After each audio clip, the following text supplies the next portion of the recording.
welcome back to Y&R For Life, where we talk about all things Y&R related. From my predictions, what I think's going to happen, what's happening currently, you know. We even talk about fashion on the show because I'm a big time fashion girl, so we got to spill the tea about that. If you're new to this channel, my question is, what took you so long to get here? And if you are returning, what's up? Long time no see. Well, it's been one of those weeks where I just have to wear the purple robe. And if you don't know by now, the purple robe means that it was juicy. Now, I feel like I could have put the purple blanket in there where it was a little bit sleepy here and there. But overall, you'll see where I'm going with this. If you are new to this channel, you like what you see, you like what you hear, it would be so kind if you hit that like and subscribe button and hit the bell notification so that you don't miss a single video that I post here on Y&R For Life. And my usual disclaimer, if you kind of don't want to know what's going on, you want to get caught up on your own, this might not be what you want to see or hear, but I am so grateful that you are here. So, we're going to try and breeze through this because they kind of focused this week a lot on SNA Media, which they pretty much did the previous week. So, sorry, we're just going to kind of try and get through this. So let's see. Who should we talk about first? Okay, let's talk about baby Aria and Tessa and Mariah. So, baby Aria, we have learned that she has a hearing condition. We don't know exactly what it is, but we know that there's something wrong with her hearing. And my heart goes out to baby Aria, even though it is a TV show, it is a soap opera. Anybody that's going through something like that, my heart goes out to them because I just don't like seeing people suffer. I don't like seeing people in pain. And just to know that it's a baby going through this, just not on my high list of, yay. No. So we see that somebody has come in, a doctor has come in and has basically confirmed that there is something going on with baby Aria's hearing. And she has said that it is not curable, but it is treatable. So poor Tessa and Mariah, she's like falling apart at the seams. Mariah's basically the glue is holding that whole, relationship at this time together. She's being the strong one. So, yes, they have figured out that baby Aria, she may need hearing aids, or much like what Diane had, a cochlear implant. That may be the route that they have to go. We don't know how much of her hearing has been affected. We don't know any of that information. But as per the doctor, it could very well have been passed down from her pre-existing family, so her biological mother, whatever, that side of the family. Anyway, again, Tessa breaking down at the seams. She's there trying to rock poor Aria, back and forth, singing to her little lullabies. And she's like bawling and crying, and Mariah is like, let's just kind of calm down. Devon and Abby had come over and, were trying to soothe them at this time. But, as much as Devon had went through it, and if you don't know, Devon had gone through the hearing loss, he went through the cochlear implant, ended up with surgery, the whole 9 yards, and bingo, bango, bongo, he could hear again.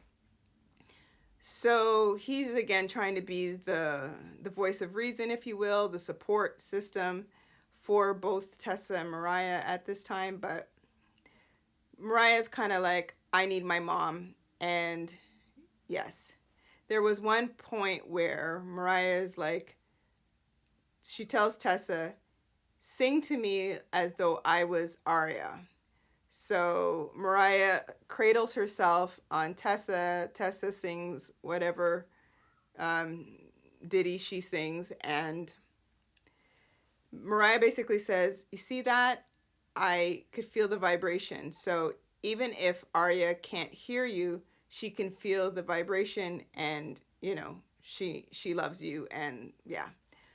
So they tell Sharon, she comes over hot and heavy. They tell her what's going on. Sharon looks like she's about ready to lose it, but she's, again, her and her psychology degree has basically, you know, let's get this together, girls. Let's not, you know, think the worst, and let's try to get through this together. You have a lot of support from your family, your friends, yada, yada, yada. And that's pretty much what happened. So this is pretty much where we've left Mariah, Tessa, and baby Aria. They are in the tack house, which, by the way, I totally forgot about the tack house and what it looked like. Because you remember Nick and Phyllis used to live there? Like, I'm like, wow, they really recreated that set. It looks exactly the same. Totally forgot. Step up from Sharon's place over at the coffee shop, I'd say. When's Chelsea gonna move out? Oh, that's right, Chelsea's gone. For now, anyway. Okay, so let's move on to Ashley. So Abby and Ashley are having lunch at Society, and, you know, Ashley's just mowing down on some sort of salad, or like, it was extra. She was just... Anyway, in comes Diane, and, you know, she hears them talking about her, and she's like, well, Abby's like, oh, like, honestly, like, enough is enough. Abby, she leaves. So again, there's Ashley just... By the way, Tucker is like all over the board, not even with his new wife. Like, that's weird, but okay, whatever. So Ashley is there. Maybe it was like a salad that had fruits in it, but follow me here. So she's just eating away, and she's talking to Diane, and, you know, commercials come, commercials go. And then eventually, at some point in time, Ashley pops a grape in her mouth, and it is now lodged in her throat. Well, dum-da-da-dum. Oh no, it wasn't Nick. It was, drumroll, Diane. Diane, of all people. Like, didn't I say at this point, Ashley, enough is enough? If Diane is, you know, not on the up and up, she will show her true colors. But leave the woman alone. Well, Diane is the one that performs the Heimlich maneuver, basically, and out pops the grape. So Ashley's like, oh my gosh. Oh my gosh. Did you just save my life? Diane's like, I gotta admit, Diane's look, like, she always looks like this. So she's like, what?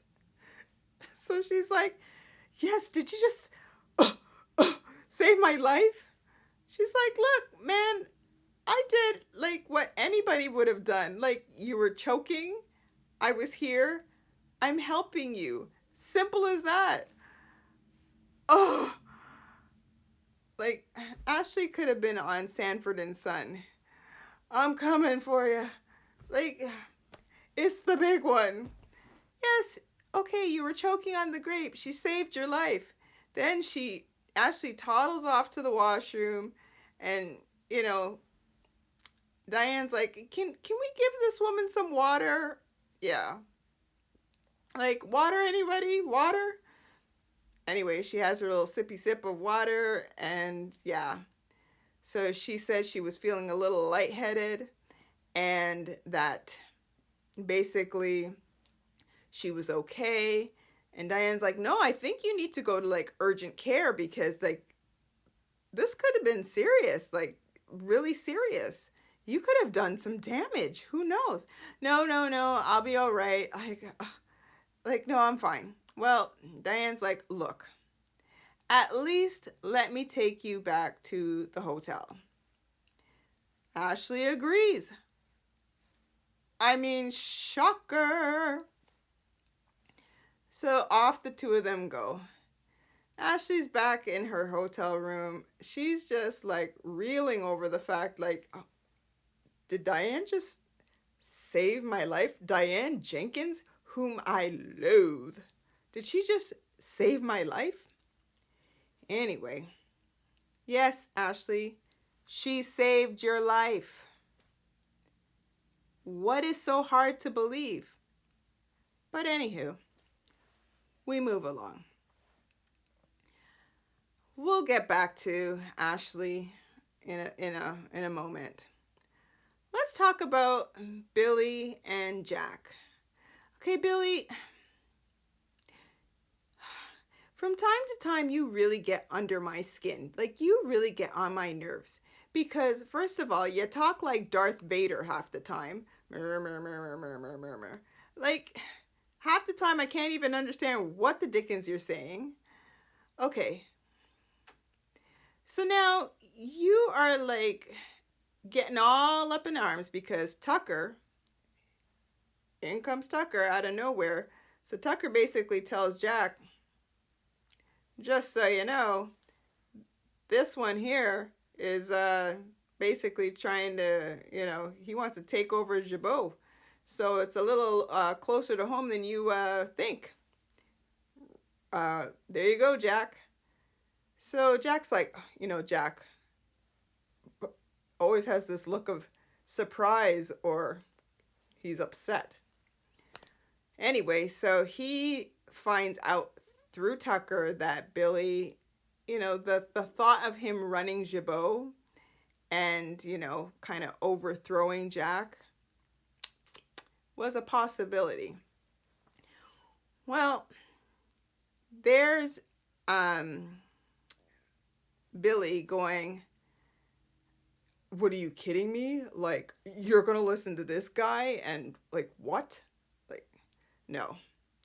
Although there was a funny moment where half a step back, Tucker comes into the Abbott estate because that's where they were. And Jack's like, well, I thought like you didn't have a key for here anymore. And yeah, so he's like, well, we're family and the whole 9 yards, and like, we'll never be family. Never. And what are you doing here? So yeah, that was like what happened just before Tucker threw Billy under the bus. Well, anyway, so back to Billy. Billy's like, I can't believe, Jack, I can't believe that you would listen to Tucker, like, of all people. Like, are you kidding me? Like, what would possess you to even think this way? Like, what? And so Jack's like, no, look, man, I don't think that anything. And I mean, Tucker is basically like a waste case in his mind. And, what are you talking about? And like, I could see maybe like how you might think that way, but no. So Billy's like, just shows how little you think of me, Jack. Like, oh, here we go again. Okay, Billy, enough.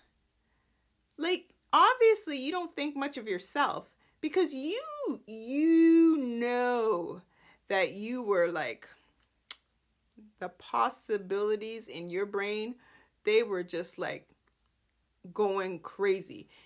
Those wheels on the bus were just turning round and round.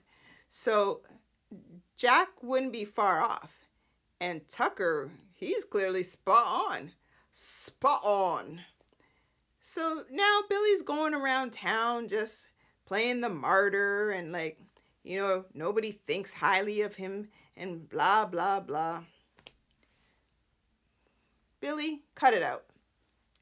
Now you're gonna get into like a whole big battle with Jack. For what? What is the point? You're the CEO. Why? Okay, like, I'm done with Billy right now because, again, he's grating right under my skin. And I didn't think it was possible with Slimy Nate. Which, since we said his name, let's talk about him. So Slimy Nate is going on with Audra, which, again, you just wait for my prediction to come true. I can feel it coming that him and Audra are going to hit the skins. Victoria right now is in LA. Nowhere to be seen. I don't even know when she left. But who cares? Be gone, Victoria. Ugh. Don't care for her. So, anyway, Victor had gone to see Audra and basically was like, there's going to be something going on at, with Newman Media and SNA Media, blah, blah, blah, blah, blah. And so, of course, Audra, she has been chiming left, right, and center. She just might as well write a sign saying, am I out? Am I out? Just walk around with that, Audra. Am I fired? What? Am I going to be in the mail room? What is going on? Like, because every minute she's talking about, oh, I guess that means I'm out. I guess that means I'm out.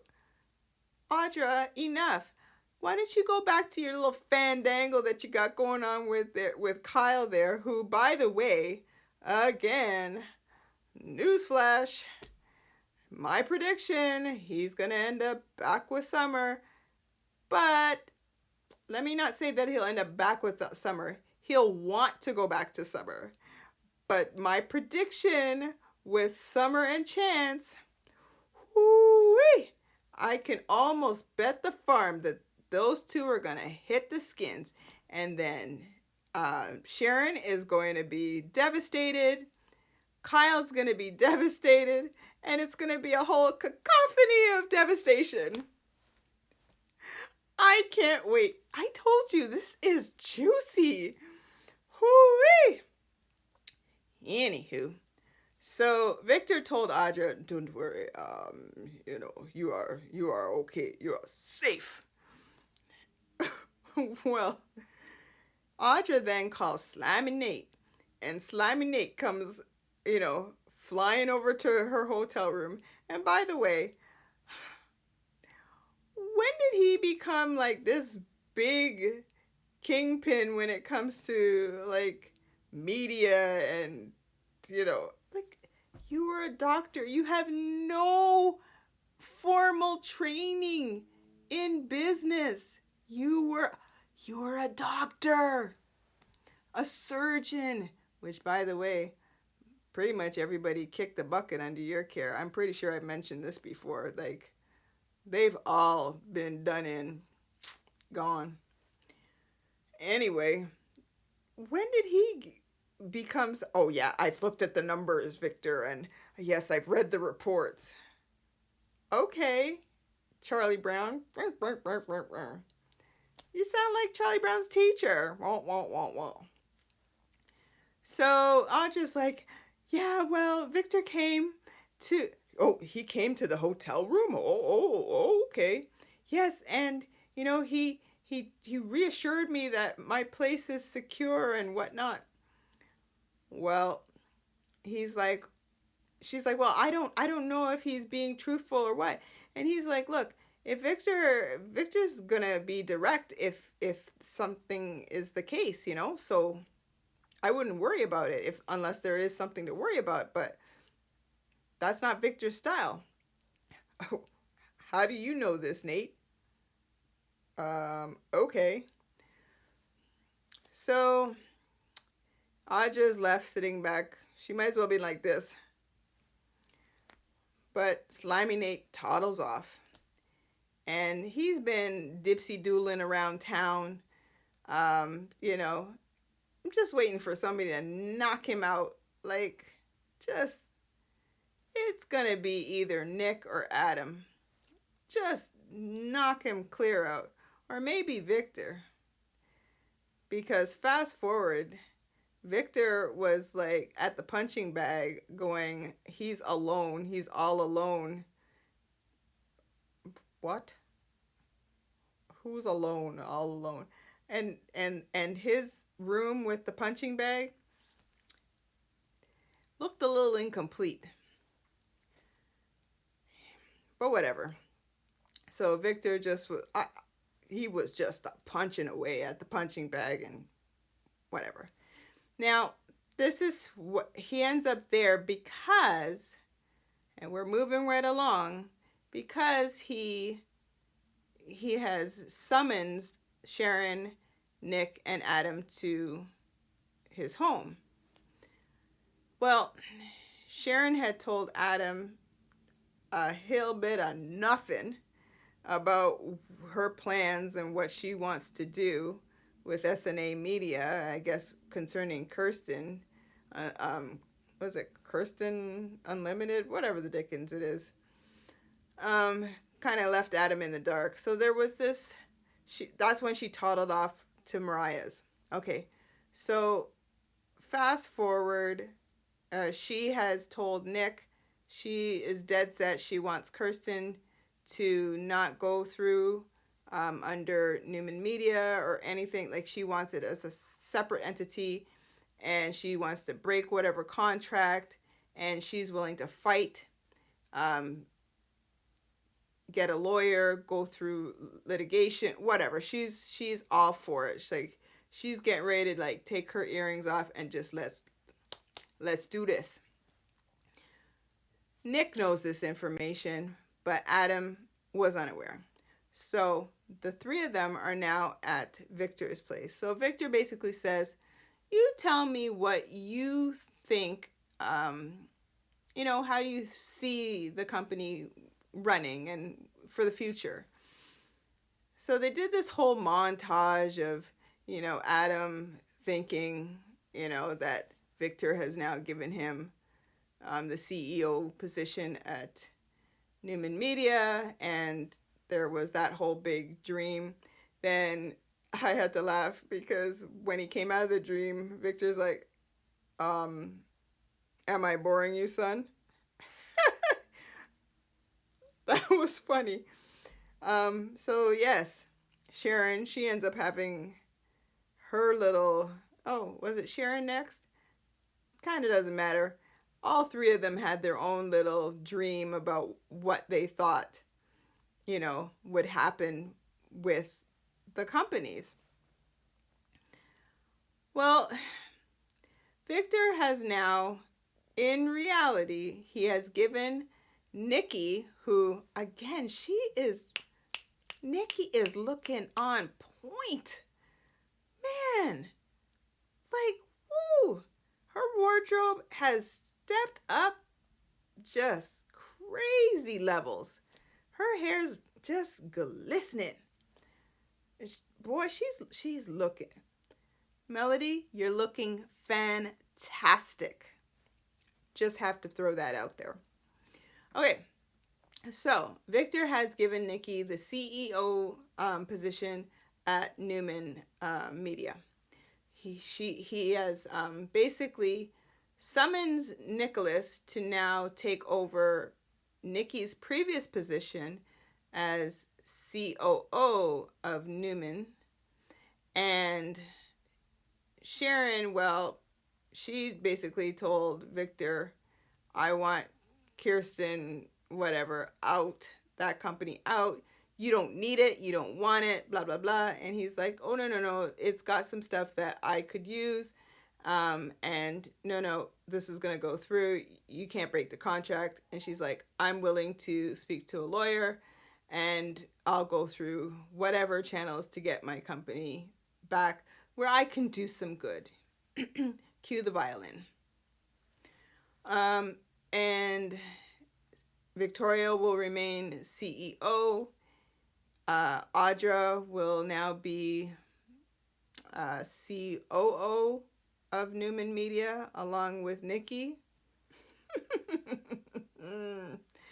And that leaves Adam nowhere to be found. He's got nothing. And Victor's like, son, you did this to yourself. You did it to yourself. Well, Slime and Nate, you don't know where he's going to end up. But oh well. Well, let's push along to the fact that Nikki ends up seeing Summer at the coffee house, and like they hadn't seen one another in years or something like that. And Summer basically tells her grandmother that Kyle and I are over and he's moved on with Audra. And she's like, but, hold up, wait a minute. What do you mean? And she's like, oh, I thought you knew. Like, he hasn't been really silent about this. I just assumed you knew. And she's like, pardon me? What? So Nikki's like, well, you know what? Not for nothing. This couldn't come at a better time, because I hope you don't mind if I'm the one to basically yank on Audra's chain. And Summer's like, meh, do your thing, Grandma. Do your thing. So Nikki and Audra meet at Nikki's place. She's like, oh, Audra, can I offer you some tea? Oh, that would be lovely, Miss Newman. So they're sitting there, pinkies out. And I think Audra had one sip, and Nikki was like, yeah, I'd like to know what the hell you're doing with Kyle.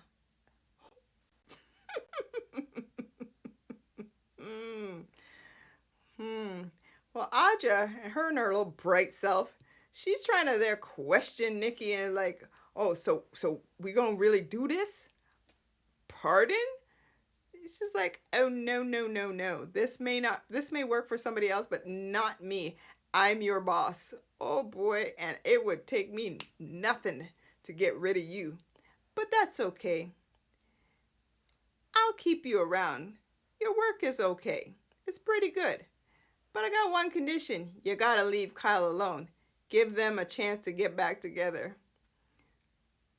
And she tried to say something to that, and I'm surprised Nikki just didn't go, mm-hmm. But that didn't happen. But she felt it in her brain. I'm sure of it. Well, Audra, what are you gonna do? Oh, that's right. You'll probably end up with Nathaniel all up in the sack, because you were the one that said that you had eyes on him from time. When that happened, I don't know. And Kyle's been walking around looking a little mopey, because Summer's like, whatever, be gone. She asks about Harrison here and there, and then other than that, she's like, toodles. C'est la vie. So we're going to see what happens. Is there anything that I really missed? There really weren't any scene fillers per se this week, because again, most of it was all about SNA Media and that whole what the dickens they're going to do. And, we left Sharon. She ends up putting a call in for Michael Baldwin, wondering if he has returned from, whatever with Gloria, that she's probably going to need legal representation and blah, blah, blah. Yeah, I don't know what's going to happen with that. I'm kind of hoping that she gets back the company, because let's see what she can do. And poor Esther, she just got the manager's role at Crimson Lights. We don't want to push her out already. Give her an opportunity. Maybe she can convince her to get a new espresso machine, because once again, that thing is a piece of garbage. So, yeah, we're going to see what happens. I feel like I might have missed an episode, but maybe I didn't. I'm not sure. But we're going to see what happens. this coming week. And if I miss something, I'll try and remember to, bring it up on the next video. So there you have it, folks. That was pretty much the week. I look forward to what's coming up this coming week and see where this crazy, bumpy ride takes us. Is it going to be robe-worthy, purple robe-worthy? Is it going to be sleepy blanket time? I don't know. Oh, I forgot one more thing. So Jack and Ashley have called a truce because Diane saved her life, and they, little tears, blah, blah, blah. And she ends up texting Tucker that she wants to go to Paris, meet her at the airport, maybe a honeymoon, whatever. She needs to get the dickens out of here. So, again, why you have to text your new husband? Where is he? I don't know. Just weird. Just straight weird to me. Okay, guys, it's been a blast. Again, if you like this type of content, you like what you see, like what you hear, it would be so nice if you hit that like and subscribe button. Don't forget to hit the bell notification so that you don't miss a single video that I post here on Y&R For Life. It's a crazy ride, but I'm all for it. And I will catch you on the next video. Bye.